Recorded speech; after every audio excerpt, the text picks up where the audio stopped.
Assalamualaikum warahmatullahi wabarakatuh. Perkenalkan, nama saya Alia Meka Aryani dari kelas 4 PJJE dengan NIM 062440111932. Pada kesempatan kali ini saya akan menjelaskan sedikit tentang histori GIS. Histori GIS pada awalnya pengguna atau pembuat peta baik analog dan digital berasal dari berbagai kalangan di sekitar bidang-bidang militer, urusan pendaftaran tanah, dinas survei, dan pemetaan. Sejak dahulu, peta analog atau hard copy digunakan sebagai data penyedia informasi spasial dan sarana berkomunikasi bagi beberapa orang yang berkumpul dengan jumlah yang sangat terbatas. Analisis terkait dilakukan atas dasar visualisasi semata. Walaupun demikian, pada saat ini, hampir semua peta dapat ditemukan dalam bentuk digital atau soft copy, sehingga perlu suatu sistem untuk pengolahan data spasial atau data yang bergeoreferensi. Untuk peta yang modern, memiliki 3 pembentuk untuk menjadi suatu GIS. Yang pertama, teknologi digital, di mana pada sekarang ini semua berbentuk komputerisasi atau digital, memanfaatkan sumber daya manusia dan mesin. Kedua, ada positioning, di mana pemanfaatan dari satelit posisi atau GPS.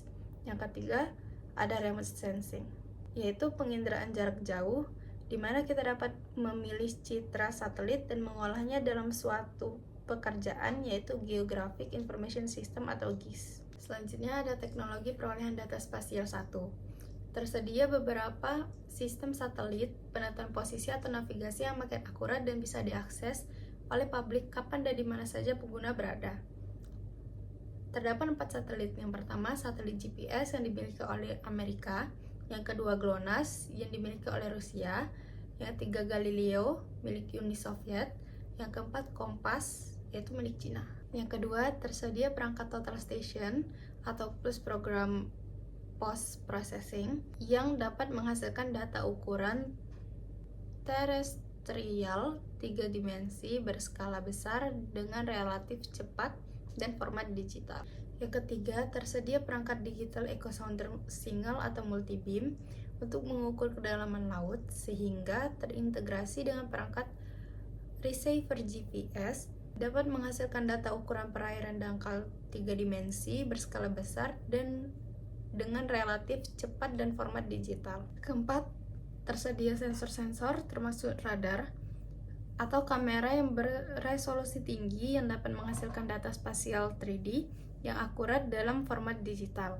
Perangkat ini dapat dibawa oleh platform satelit, pesawat terbang, dan pesawat ulang-alik atau SRTM. Kelima, tersedia beberapa institusi resmi yang menyediakan data spasial berupa citra satelit, foto udara, dan DEM atau Digital Elevation Model secara cepat, mudah, dan murah dalam format digital, contohnya seperti Google Earth, Google Map, Google Ocean, dan lain sebagainya.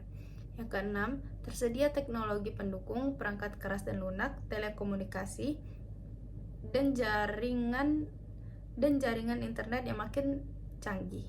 Gambar tersebut adalah contoh dari echo sounder. Alat tersebut dipasang di kapal untuk mengscan wilayah dasar laut. Selanjutnya ada LIDAR atau Light Detection and Ranging. Adalah suatu pesawat terbang yang dipasangkan platform, yaitu GPS, untuk memperoleh kedudukan titik di mana jalur terbang pesawat tersebut. Yang kedua ada IMU, Internal Measurement Unit, untuk menstabilkan posisi titik agar koordinat yang diperoleh stabil. Yang ketiga, laser scanner untuk nge-scan bagian bumi mana yang mau dibikin petanya. Selanjutnya ada beberapa keuntungan dari LIDAR. Yang pertama, dapat menghasilkan resolusi DEM atau Digital Elevation Model yang tinggi. Yang kedua, mencakup wilayah yang luas dalam waktu yang lebih singkat. Yang ketiga, dapat menghasilkan permodelan secara 3 dimensi. Yang keempat, dapat diintegrasikan dengan data lain untuk aplikasi tertentu, yang mana dapat digunakan untuk pekerjaan teknik sipil, penggalian, dan timbunan. Selanjutnya ada teknologi-teknologi di dalam LIDAR. Airborne LIDAR terbagi menjadi 2, yaitu LIDAR untuk pengukuran topografi permukaan tanah yang disebut Airborne Altimetric LIDAR, dan LIDAR untuk mengukur kedalaman perairan dangkal yang disebut Airborne Laser Bathymetry. Perbedaan utama di antara keduanya adalah pada penggunaan laser, yang dimana pada Airborne Altimetric LIDAR menggunakan sinar inframerah, sedangkan pada Airborne Laser Bathymetry menggunakan sinar hijau atau biru. Ini adalah contoh jalur terbang LIDAR. Pada gambar tersebut menunjukkan ada 4 satelit, yaitu GPS, GLONASS, Galileo, dan Kompas. Lalu gambar tersebut adalah gambar pergerakan satelit di bumi. Gambar tersebut adalah contoh hasil dari fotogrametri jarak dekat, yang mana titik-titik merah di perbukitan itu adalah hasil dari koordinat yang didapatkan dari fotogrametri jarak dekat. Lalu ada contoh-contoh dari foto udara, hasil dari foto udara. Lalu selanjutnya ada citra satelit.